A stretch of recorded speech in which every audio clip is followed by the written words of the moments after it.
Olá pessoal, tudo bem? Nós vamos continuar aqui com algumas patologias, né, as principais doenças que atingem crianças e adolescentes.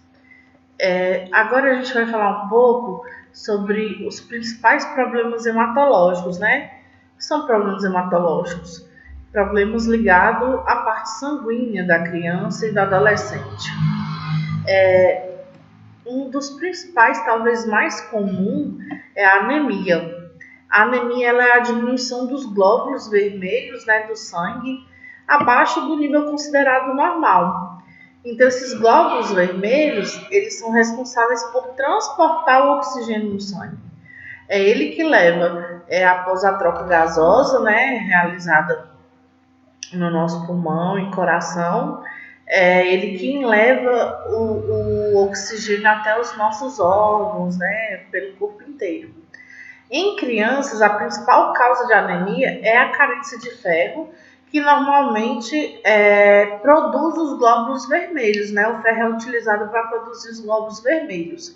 Então, calcula-se que a deficiência de ferro seja responsável por cerca de 90% das anemias em crianças e adolescentes.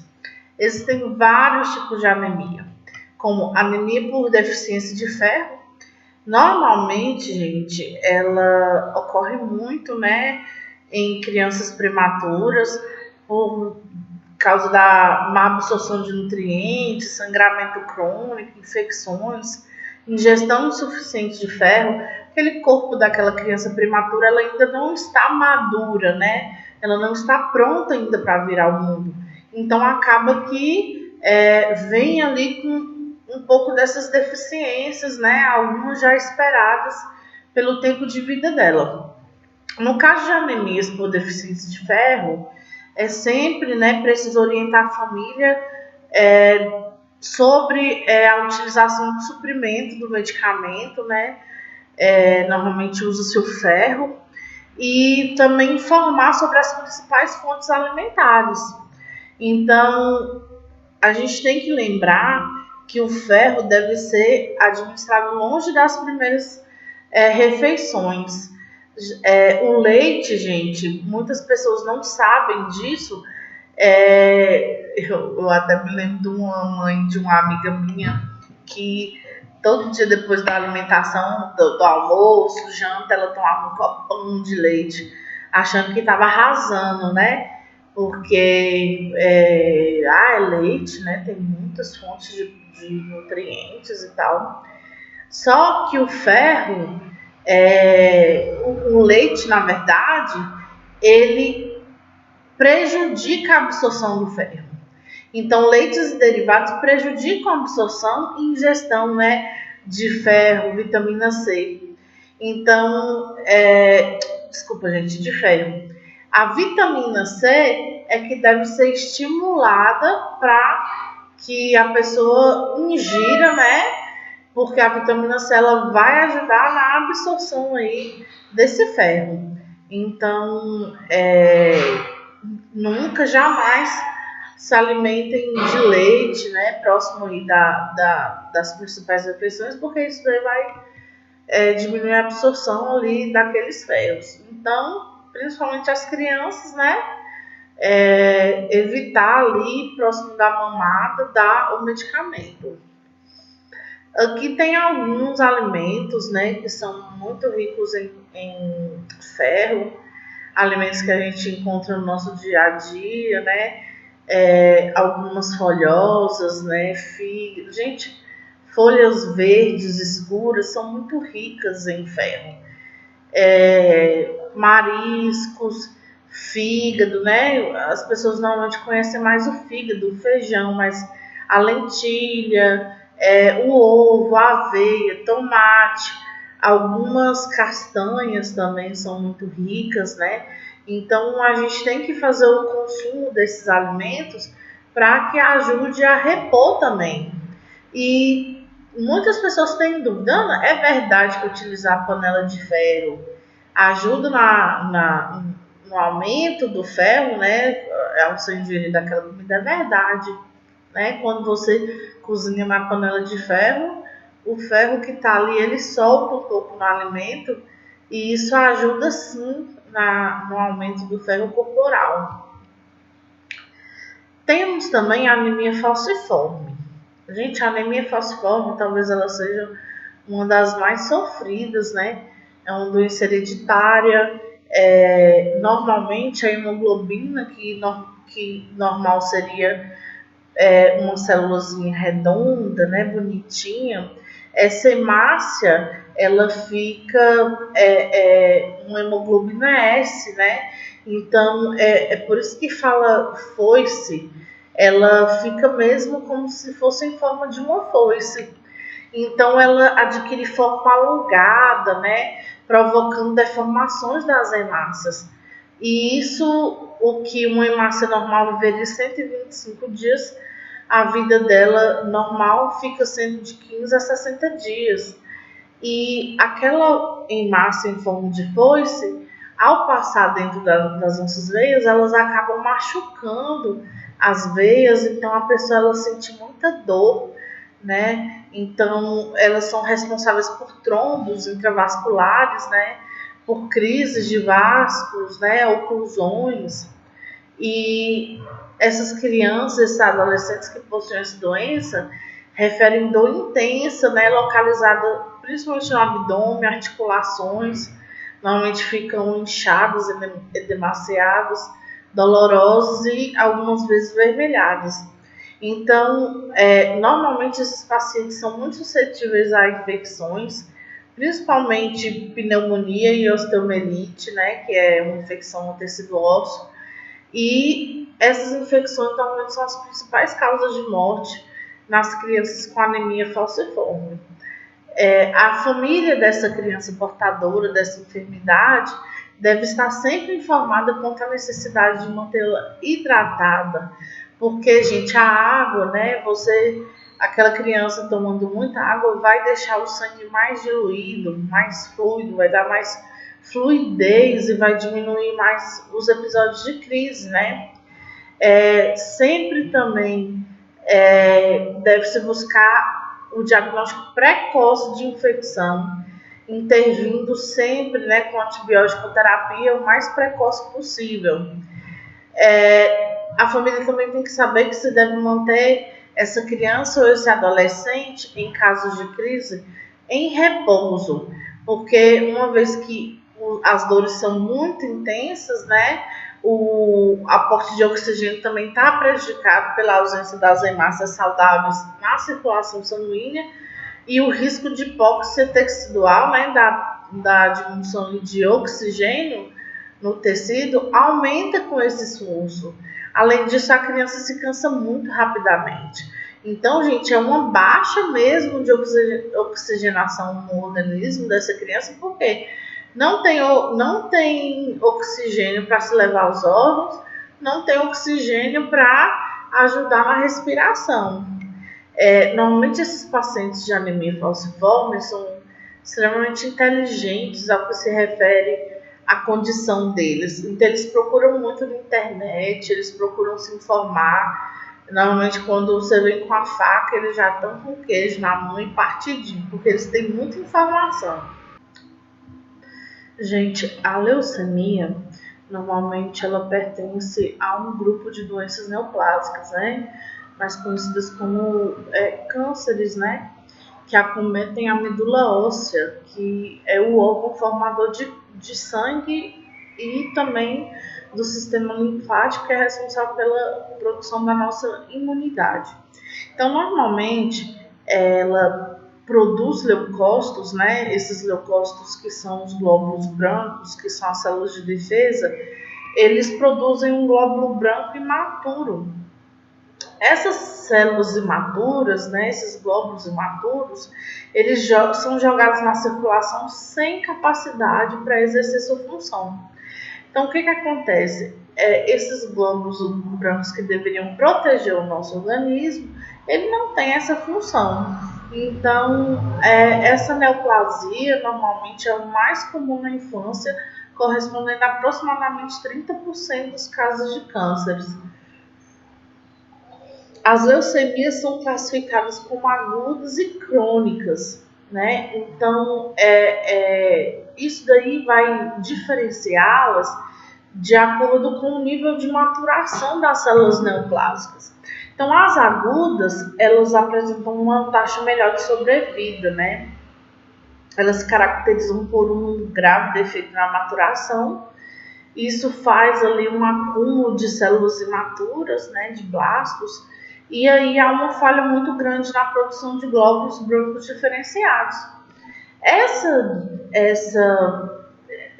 deficiência aí nesses glóbulos brancos acabam se depondo, né, em órgãos, no sangue, e aí o que deveria proteger o nosso organismo, né, que seria células de defesas, elas acabam não fazendo isso. E aí acaba que essa criança, se ela tiver, às vezes, uma infecção, mesmo que leve, ela não consegue combater isso. Então, por muitas vezes, essas crianças, elas acabam indo a óbito e por algum tipo de infecção. Já as crônicas, a medula óssea ela produz um excesso de células imaturas, né? Então, há muitas células imaturas, só que são células ali com anomalias. Elas também não têm eficiência, né? Essas células elas costumam se produzir com muito mais rapidez, né? Ela multiplica exageradamente.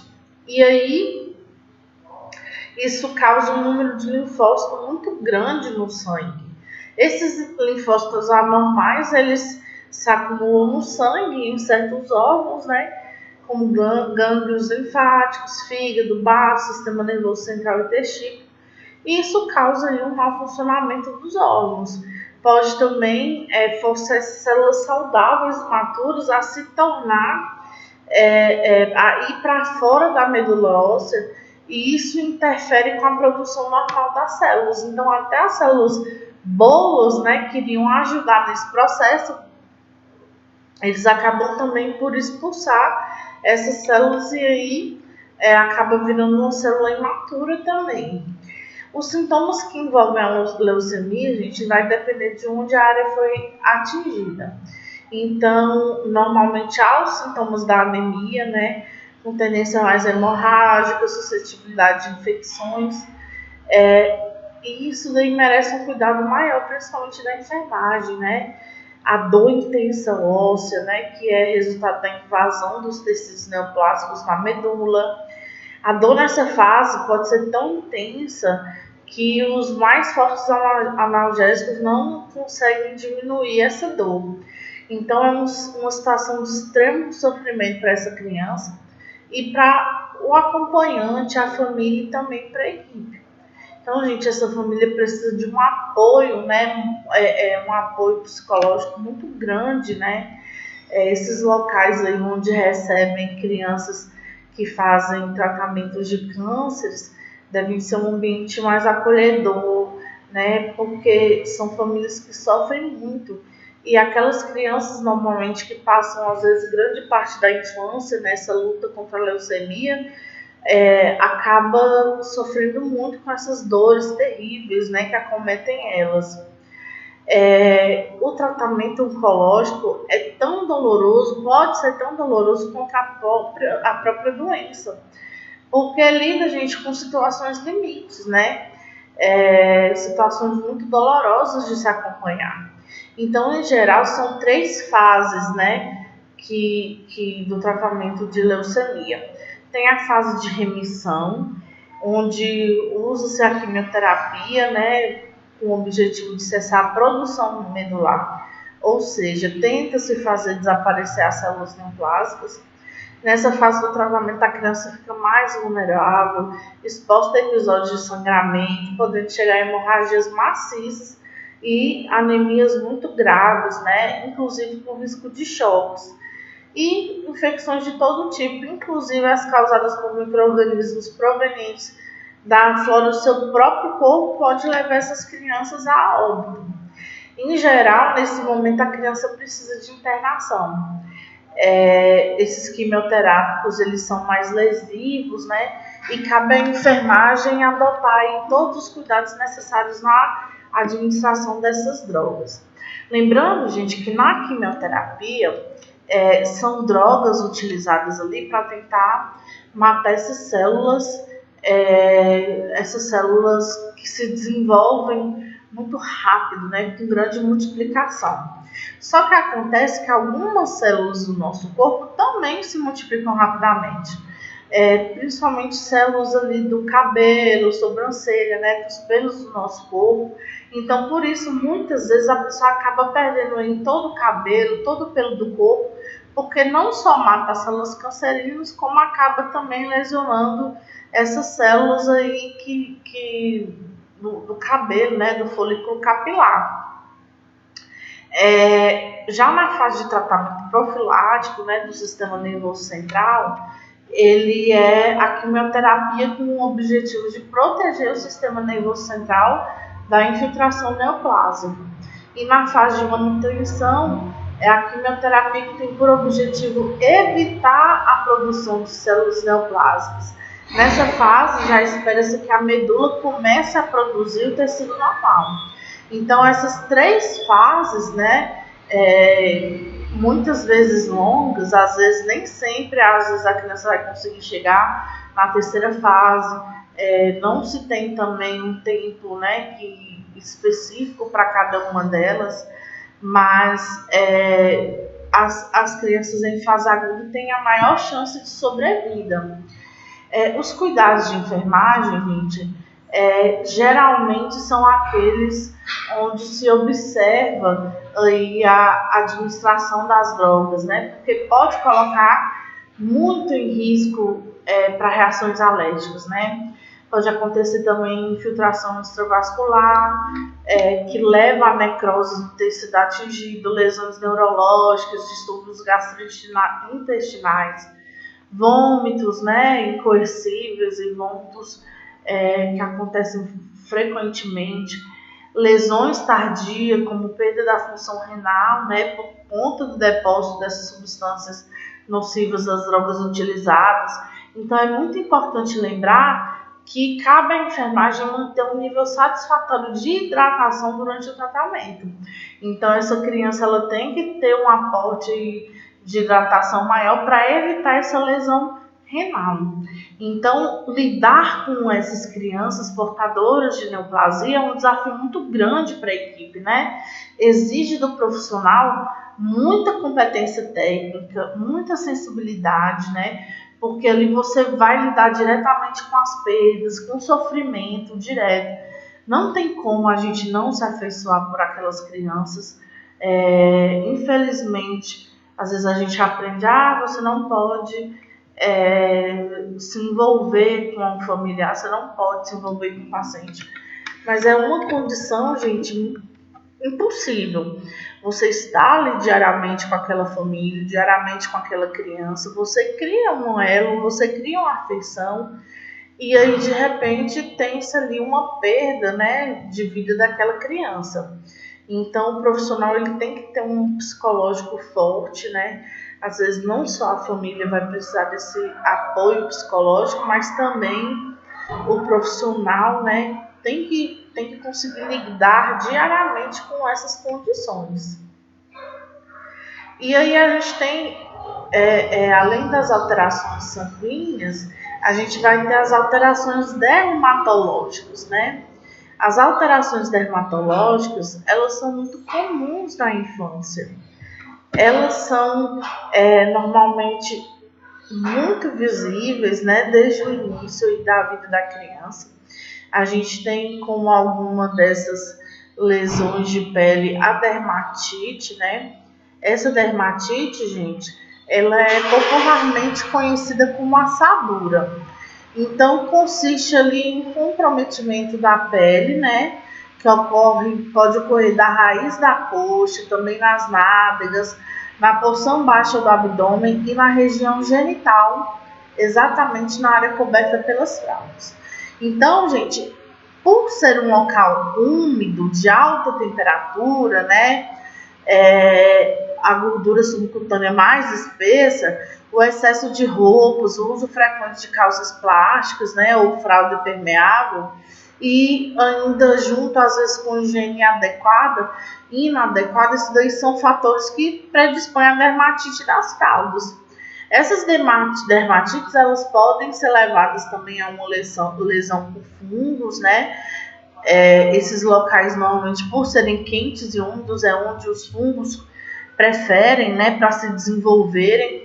Então, o ideal é que a higienização daquele lugar, a respiração daquela pele, seja realizada, né, gente?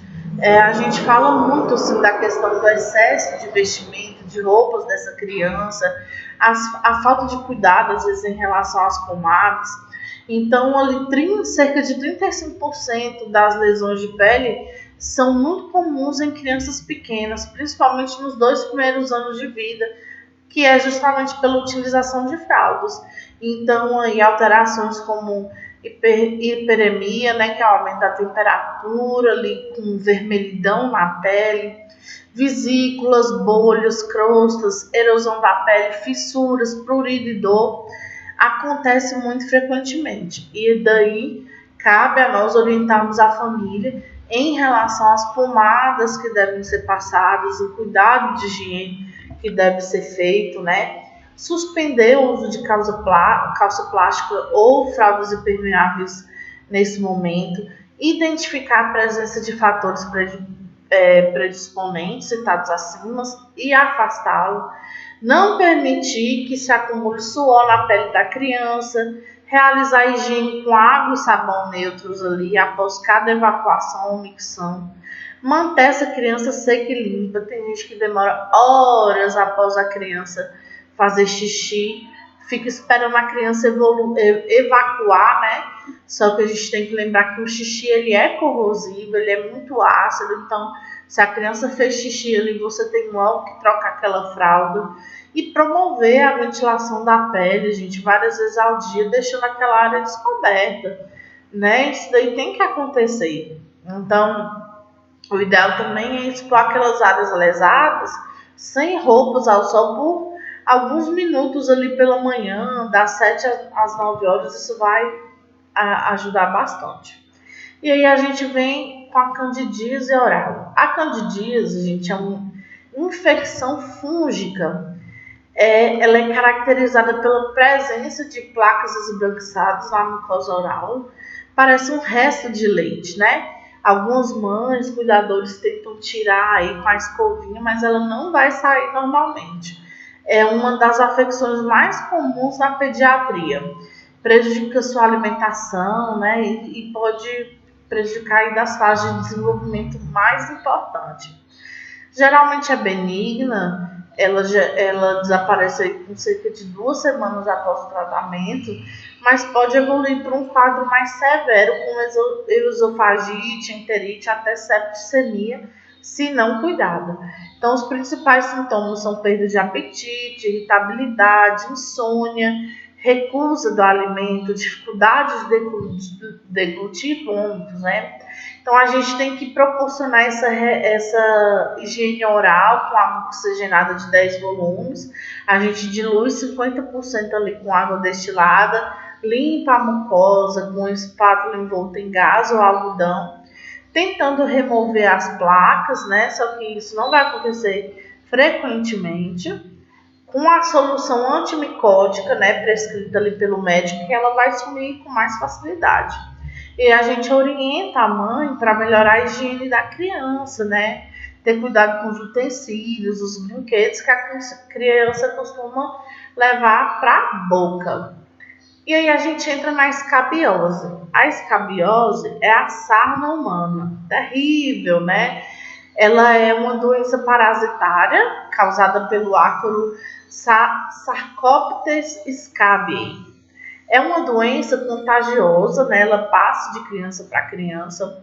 Nesses locais aí de jardim de infância, ou creches, ou locais onde recebem crianças lares, né, para adoção, são muito comuns às vezes ter surtos aí, né, de escabiose. e a parasita cava túneis sobre a pele. A fêmea deposita seus ovos, que eclodirão ali de 7 a 10 dias, dando origem a novos parasitas. Então, essa escavação sobre a pele causa muita coceira, né? Levando-lhe a feridas naquele local, que pode ser também entrada para algum tipo de infecção. Então, é uma coceira intensa que piora principalmente durante a noite. Normalmente, aquela lesão é um pouco mais elevado da cor da pele ou ligeiramente avermelhado e que corresponde a túneis sobre a pele. E é uma lesão dificilmente encontrada, pois a escoriação causada pelo ar de coçar torna ela irreconhecível, né? Então, como eu falei, é possível infecções secundárias, né? Com o surgimento principalmente de pústulas e crostas amarelas, né? Que são de pus, devido a essas infecções. Então, olha aí, né, essas lesões elas acabam sendo prejudicadas pela coceira, pelo ato de coçar. Então, normalmente as maiores áreas de manifestação são regiões interdigitais, né, entre os dedos, superfícies flexoras do punho, extensoras do punho, cotovelo, pregas anteriores das axilas, dobras inguinais, nádegas, prepúncios, escroto e região periumbilical. Então, os nossos cuidados de enfermagem, sempre higienizar as mãos, né? Todos os profissionais, antes de qualquer procedimento com a criança, utilizar luvas para nossa proteção. A roupa da criança e da cama devem ser acondicionadas com material contaminado para lavagem especial. Observar a possibilidade de transmissão a pessoas que façam contato com a criança. Evitar que a criança fique muito agasalhada, porque aquele calor vai estimular a migração do parasita e o prurido da coceira vai ficar muito pior. E aí a gente orienta também o banho de sol, né? Evitar também o banho de sol. Então, o banho de sol ele vai aumentar a temperatura e aí vai estar causando mais coceira. Normalmente a gente alivia o prurido com banhos frescos, a temperatura ambiente, águas mais geladinhas, manter a criança com as unhas curtas e limpas, né? Antes de aplicar o medicamento, o escabicida prescrito, fazer banho de chuveiro com água morna, esfregando a pele. Isso vai promover a eliminação de parasitas, tornando mais fácil a penetração do medicamento na pele. Aplicar o medicamento conforme prescrição, né, em todo o corpo, exceto na face, usando um pincel ou gás durante 3 dias seguidos. E aí as orientações que a gente deve dar no domicílio é que as roupas pessoais e de camas devem ser lavadas diariamente, expostas ao sol, passadas com ferro quente. E o tratamento é através de agentes escabicidas e devem estender a todo o contato da criança que estiver com o mesmo sintoma. E aí vem a pediculose. O que é a pediculose? Quem aqui nunca teve? Terrível piolho, né, gente? Aí quem nunca teve, acho que não teve infância. Essa pediculose é uma doença também parasitária, causada pelo Pediculus humanus captis, vulgarmente chamado de piolho. Ele atinge principalmente crianças em idade escolar e mulheres e é transmitida pelo contato direto interpessoal ou pelo uso de utensílios como bonés, escovas ou pentes de pessoas contaminadas. Essa doença, gente, ela tem como característica principal a coceira, né? A coceira ali capilar é realmente terrível. Então, normalmente a gente orienta, né, a evitar essa coçadura aí também, né? Ela acontece mais na parte de trás da cabeça, né, no couro cabeludo. Pode atingir também o pescoço, região superior do tronco, onde pode-se observar pontos vermelhos semelhantes a de picada de mosquito. Com a coçadura das lesões pode acontecer infecções secundárias por bactéria que também levam a surgimento de gânglios aí no pescoço. O medicamento indicado são os mesmos citados para o tratamento de escabiose durante 2 ou 3 dias. Os cuidados que a gente tem que ter, gente, é principalmente a higiene do couro cabeludo e cabelos, né? Aparando se necessário. A gente aplica o medicamento à noite, espalha por todo o couro cabeludo, coloca na criança um lenço, outro dispositivo, né, em forma de turbante, a fim de firmá-lo em volta da cabeça. Isso vai evitar que o medicamento se espalhe, vai facilitar aí a eliminação desses pedículos, né? Deixa até o dia seguinte, pela manhã, faz a lavagem rigorosa do couro cabeludo, dos cabelos, retirando todo o medicamento, e aí a gente faz o uso do pente fino para remover as parasitas mortas e também as lentes, né, que devem ser removidas ali manualmente, aquelas que não saírem na escova.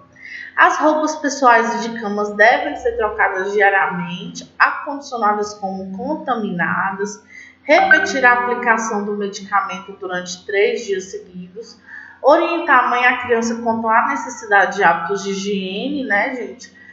De lavagem de cabelo, né?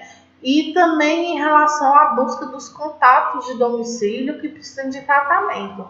Nesse momento vem os coleguinhas de escola, que provavelmente foi lá onde se pegou, né? Quando ele tem surtos ali, surtos de várias crianças, como eu falei, nesses locais mais fechados. E aí a gente tem as alterações urinárias. Gente, a infecção do trato urinário são alterações patológicas e fisiológicas decorrentes da multiplicação de micro-organismos patogênicos do rim e das vias excretoras, né, da urina. Esse problema urinário ele costuma ser 3% das meninas e 1% dos meninos até 11 anos, né, que normalmente já tenham apresentado essa infecção urinária. Então, o quadro é um quadro clássico de infecção: febre, dor espontânea palpação, alteração na micção, prostração, né, e alterações gastrointestinais. Tem aquelas também mais atípicas, que são mais comuns em lactantes, né, perda de apetite, vômitos, peso estacionário, atraso no desenvolvimento, febres inexplicadas, né, pode ser também completamente assintomático. Então, ali você vai observar, né, se a criança vai desenvolver um quadro mais clássico ou atípico. Normalmente o modo de contaminação é aquele onde a bactéria sobe a via urinária, né? Principalmente por higiene deficiente da genitália externa ou região perineal e nádegas, principalmente aí no período de uso de fraldas, né? E pode ser também por um defeito anatômico que permite ali o refluxo vesículo-uretral. Por isso, gente, que normalmente quando acontece, o médico costuma pedir ali já um ultrassom de vias urinárias para descartar qualquer outra anomalia, qualquer outro prejuízo ou piora de quadro daquela criança, né? Além disso, existem outras condições que contribuem para essa infecção. Obstrução a fluxo urinário, seja ela congênita ou por cálculo, né? Infecções em outros locais, higiene deficiente. Normalmente a uretra feminina ela é mais curta, né? Em relação à masculina. Então, corresponde a 1 centímetro de comprimento. Então, meninas tendem a ter mais infecção urinária. Cateterismo, né, prolongado, ou corpo estranho, penetração de irritantes pela uretra, incapacidade de defesa da mucosa vesical contra invasão bacteriana, qualquer condição que provoque refluxo urinário, doenças dos vasos sanguíneos, né, e certas condições subjacentes, como o traço de falciforme, né, anemia falciforme, diabetes mellitus, entre outras doenças. Essas infecções, existem aquelas mais frequentes. A cistite, né, que é uma proliferação bacteriana mais limitada à bexiga, geralmente não há febre, sintomas variam ali de simplesmente dor no hipogástrio, né, até alterações de micção. Hipogástrico, gente, é a região mais baixa do abdômen, não sei se vocês já estudaram sobre essas partes, né, na anatomia. Tem a pielonefrite, que a infecção é localizada mais na pelve renal, né? nos túbulos e tecido intersticial, ou em ambos os rins, podendo ser aguda ou crônica. Então essa dor ela é intensa, né? Ela pode ser mais intensa, pode levar mais um agravamento renal. Os cálculos renais que se localizam nos cálices e bacinetes ali dos rins, que provocam dor lombar, infecções repetidas, né? Normalmente o sinal mais sugestivo é a hematura, né? O sangue na urina. Então, sempre observar em qual local, né, o médico vai pedir exames aí, e através disso vai conseguir se identificar a partir de onde que se trouxe, que se iniciou essa infecção, né? Então essa criança normalmente, no caso da pielonefrite, aí, o rim normal e um rim infeccionado, né, com muito pus, imagina a dor, né, que essa criança sente. Os cálculos renais, aí para vocês terem uma noção dos tipos de cálculos, são pedras mesmo, gente, é muito louco, né? E vários podem chegar a tamanhos absurdos aí, né? Os cuidados de enfermagem, evitar ao máximo o cateterismo vesical, é só quando for inevitável mesmo, e nesse caso, obedecer à técnica asséptica corretamente, rigorosamente. Estimular a criança a ingerir grande quantidade de líquidos, né? Somente se isso for contraindicado, que não se indica. Administrar antibióticos criteriosamente, né, gente? Eu expliquei lá já em relação aos antibióticos por que deve ser feita essa administração correta. Ativar os sintomas dos períodos febris e dolorosos, né? Então, sempre observar ali, fazer esse acompanhamento, né? Estimular mecanismos de defesa do organismo, com uma boa alimentação, movimentação, verificar e anotar a temperatura, frequência urinária, aspecto, odor, cor, volume da urina, todas as alterações, né? Interrupção, dor, se está com retenção urinária, se está com enurese, comportamento e atividade da criança. E sempre orientar os pais em relação aos exames, ao quadro da criança, à administração desses medicamentos. Normalmente, ao exame em situações mais agravadas, onde ela está intra-hospitalar, a gente faz a coleta da urina para exame, né? É bom não deixar para a mãe, porque tem que se obedecer a técnica rigorosa, né, para levar o material para exames laboratoriais, dar apoio emocional à mãe e à criança, explicar sempre para eles, tentar envolver a criança em brincadeiras, explicar aos pais como a criança pode adquirir infecção urinária, orientá-los em relação à higienização, né, dos genitais e perínneos, e no momento da alta reforçar a explicação dessa higienização, né, reforçando sobre a importância da higienização, e se for continuar os medicamentos, reforçar ali a importância do uso criterioso desses medicamentos, né, nos horários corretos. O tratamento normalmente é por antibiótico terapia adequada, né, correção de alterações anatômicas, se isso for o caso, e controle ambulatorial e orientações para prevenção. E aí tem a síndrome nefrótica. Nefrótica se relaciona aos rins.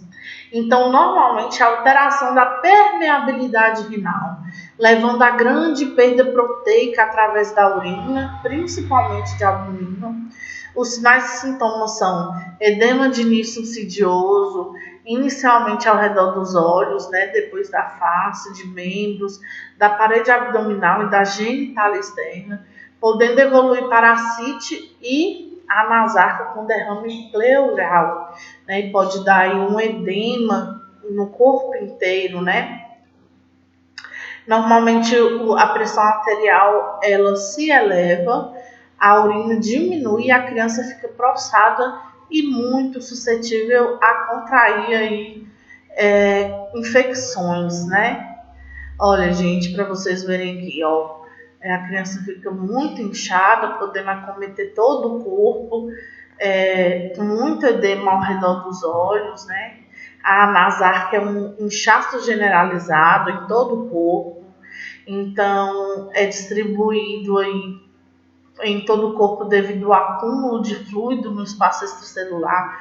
Então, aquela urina, aquele líquido que deveria estar sendo eliminado pelo corpo, ele normalmente acumula no espaço extracelular. Então, geralmente, isso é causado por uma insuficiência cardíaca ou renal. A gente observa, né, o exame do cacifo, que é você apertar o local, né? Quem nunca fez isso nas pernas, um lugar de inchaço. E aí a gente chama de cacifo ou poder, onde a pele, né, se afunda e não retorna com a rapidez que deveria voltar. Essa síndrome nefrótica ela pode estar relacionada a causas alérgicas, como picado de abelha, ou tóxicas, né, como intoxicação por inseticidas, doenças metabólicas, como diabetes mellitus, causas infecciosas como malária, tuberculose, doenças sistêmicas como lúpus eritematoso difuso, doenças circulatórias como trombose de veia renal, e causas não definidas ou idiopáticas, né, que não se sabem a causa. O tratamento é o uso de uma dieta hipossódica, então diminuição do sal e hiperproteica, né, com bastante proteína, tem restrição hídrica quando necessário e medicamentos corticoides. Em casos mais graves pode ser administrada albumina humana por via venosa para diminuir o edema e melhorar aí essas crises, né? Então, nós da enfermagem devemos sempre verificar pH e temperatura, pesar a criança em jejum, medir circunferência abdominal diariamente pela manhã, medir e anotar volumes urinários de 24 horas, cuidar das áreas de edema, prevenir lesões, controlar restrições sódicas e hídricas, não permitir que a criança seja exposta ao risco de infecção, estimular o apetite, estimular o crescimento mental e emocional, sempre promovendo brincadeiras, observar se está tendo efeitos colaterais dos medicamentos, orientar a mãe, os acompanhantes, a pessoa que está ali junto sobre o tratamento, procurando esclarecer as dúvidas sempre que possível e orientando sempre a criança, nós vamos fazer isso agora, sempre chamando pelo nome. Orientar no momento da alta quanto às restrições, o risco de infecção, o uso de medicamentos prescritos e enfatizar a importância do retorno. E aí a gente chega nas glomerulonefrites. As glomerulonefrites, gente, também elas estão ali dentro dos rins. Normalmente, os glomérulos são uma estrutura microscópica, parece um emaranhado capilar semelhante a um novelo de lã, causando um processo inflamatório, destruição gradual e progressiva desses glomérulos renais, que são os principais responsáveis pela filtração do sangue. Então, as glomerulonefrites, elas afetam essa filtração. A causa mais comum está associada a distúrbios imunológicos, concorrência prévia de infecção na pele, né, impetigo, e de vias aéreas superiores, faringite, amigdalite. Também pode estar associada a doenças vasculares, metabólicas e hereditárias. Os sinais e sintomas, eles são variáveis, às vezes são discretos, né? Até que a doença seja percebida, né? Então, em alguns casos, pode passar quase que despercebida, até uma agressão maior glomerular, que aí ela se dá por proteinúria, né? Então, a proteção que não deveria estar na urina, ela acaba aparecendo. Hematúria, né? Que é sangue na urina. Queda da filtração glomerular, retenção de sódio e pressão alta. A criança normalmente ela apresenta urina cor de Coca-Cola, né? Parece um café ralo, ou alaranjada devido à presença de sangue. Como eu disse, edema ao redor dos olhos, na face, nos membros, né? Pode acontecer também. E em casos mais graves, a anasarca, né? Que é o edema generalizado, e volume urinário diminuído. Também palidez e prostração, e nos casos mais graves, pode ocorrer encefalopatia hipertensiva, insuficiência cardíaca congênita, que pode levar até o óbito, né, dessa criança com muita rapidez. Não existe um tratamento específico para essa patologia. Normalmente você trata os sintomas, lhe dá um suporte para aqueles sintomas, como restrição hídrica de sódio, controle da pressão arterial. Se a criança ainda estiver com infecção que levou ao aparecimento da glomerulonefrite, é indicado ali o uso do antibiótico para o tratamento. Nós temos como cuidado pesar a criança e medir, né, a circunferência abdominal diariamente, medir e anotar o volume urinário 24 horas, toda alteração, corpo, restrição hídrica e sódica, proteger a criança contra infecções, incentivar a deambulação, né, quando a pressão não estiver elevada, a aceitação da dieta, estimular brincadeiras, né, orientar a mãe e a criança sobre o tratamento, dúvidas, e no momento da alta, o controle ambulatorial e as restrições, sempre enfatizando a importância do retorno. E aí nós temos a septicemia. A septicemia, gente, é um quadro mais grave, generalizado. É uma infecção que ocorre no sangue. Consiste na invasão e multiplicação de micro-organismos patogênicos na corrente sanguínea, né? Leva aí à proliferação de toxinas a partir de um foco mais infeccioso inicial. Algumas pessoas chamam sangue envenenado. Essa infecção, gente, ela danifica demais os tecidos do organismo e diminui a pressão arterial, ocasionando, consequentemente, o fechamento ali de veias, né, interferindo na circulação sanguínea. Apesar da antibiótico terapia, a mortalidade infantil ainda é muito elevada, né?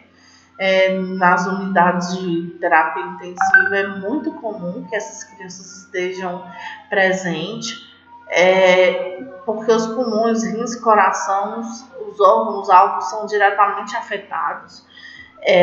Pode ocorrer uma infecção metastásica, né, fazendo com que haja um acúmulo excessivo de pus no organismo, e o tratamento deve ser imediato, porque o risco de morte é muito grande.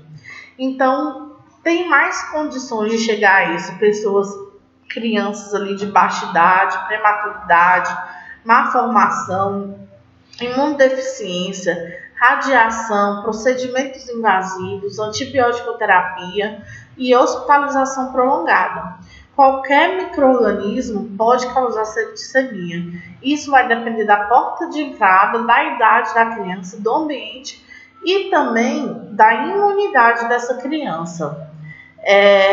Geralmente, né, a manifestação clínica vai variar de acordo com a idade, o organismo, né, os órgãos comprometidos, mas geralmente o quadro é bem grave, né? Normalmente a criança apresenta mau estado geral, febre alta ou hipotermia, calafrios, anorexia, dores, né, vagas ou generalizadas. Diminui ali o reflexo de sucção, irritabilidade, diarreia e vômitos, edema, icterícia, convulsões, choques sépticos e sintomas relativos aos órgãos comprometidos, como dispneia, né, falta de ar, hepatomegalia, que é o aumento do fígado, e baço. O tratamento normalmente utiliza a antibiótico terapia, né? Os cuidados de enfermagem, administrar criteriosamente os medicamentos, controlar a temperatura, tomar todos os cuidados, né, para baixar ou elevá-la conforme o quadro clínico, medir e anotar o volume urinário de 24 horas, bem como a cor e as alterações da urina, observar a oxigenação e perfusão da criança, apoiar a mãe e a criança, orientá-las em relação ao tratamento, observar as técnicas assépticas, né? Lavar cuidadosamente as mãos antes e após o manuseio da criança, observar ali as disposições do controle de infecção hospitalar, né? incentivar o aleitamento materno e as imunizações e orientar para o acompanhamento do crescimento e desenvolvimento da criança. Aí, gente, alguns os sintomas aí, né, da septicemia. E aí a gente observa que é um quadro bem grave. A criança, como eu falei, ela pode ser levada a óbito com muita facilidade. Então, quando se chega a isso aqui, como eu disse, mesmo o tratamento já sendo, né, feito aí com antibiótico-terapia, antibióticos mais fortes, né, normalmente por meios venosos, acontece dessas crianças serem levadas a óbito com muita frequência. Então, quem nunca viu, fulano está internado, está com infecção generalizada. Normalmente, quando se fala isso, o medo já é muito grande, porque a infecção generalizada ela pode levar ao óbito com muita facilidade. E isso daí não muda, né, por ser criança.